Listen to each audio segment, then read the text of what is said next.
বারবার আসছে wand energy, বারবার আসছে time, it's time to take action. তোমাকে বলছে প্লিজ প্লিজ প্লিজ, বিশেষ করে ডিভাইন ফেমিনাইন যারা যারা চাইছো যে নিজের লাইফে কিছু করে দেখাতে, এই বছরটা তোমাদের জন্য ভীষণ ভালো একটা অপরচুনিটি। প্লিজ লেগে পড়ো উইদাউট হ্যাভিং এনি ইন্টেনশনস। তোমার ইনটিউশন তোমাকে গাইড করবে। কোনো রকম কোনো ইন্টেনশন রেখো না, ফলের আশা করো না, just do whatever you like. তোমাদের মধ্যে অনেকে রয়েছে যারা কিন্তু ভীষণভাবে কিন্তু তোমরা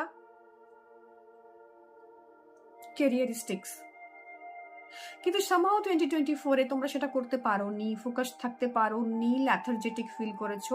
তোমার মধ্যে সেই প্যাশনটার অভাব ছিল। এই মঙ্গল তোমাকে এই প্যাশনটা দেবে, এই 2025 তোমাকে সেই প্যাশনটা দেবে to do something good for you, to take stand for yourself. তোমার নেম, ফেম, সাকসেস, রিকগনিশনের জায়গায় তুমি কিন্তু কাজ করা অলরেডি শুরু করে দিয়েছো।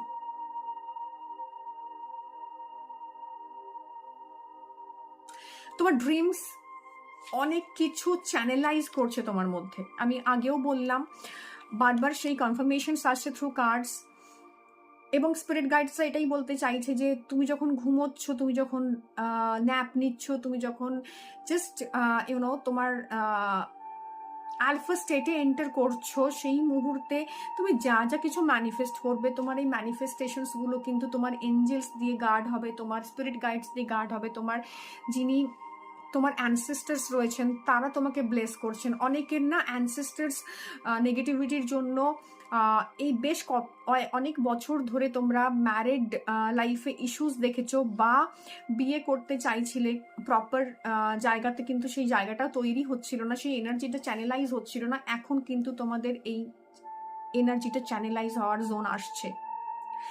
তোমাদের মধ্যে অনেকের মেন্টাল ইমব্যালেন্স যেটা ছিল এক্সেস এনার্জির কারণে বা ল্যাক এনার্জির কারণে, এখন তোমাদের কাছে এই এনার্জিটা কিন্তু তোমার মধ্যে সেই ফায়ারটা যখনই এনকারেজ করবে না, তোমার এই মুনের যে এক্সেস এনার্জি, যে কারণে তোমার অত্যধিক ইমোশনাল হয়ে যাওয়ার জোন ছিল, কাজ করে উঠতে পারছিলে না, মাথা কাজ করছিল না, সেটা ব্যালেন্স হয়ে যাবে।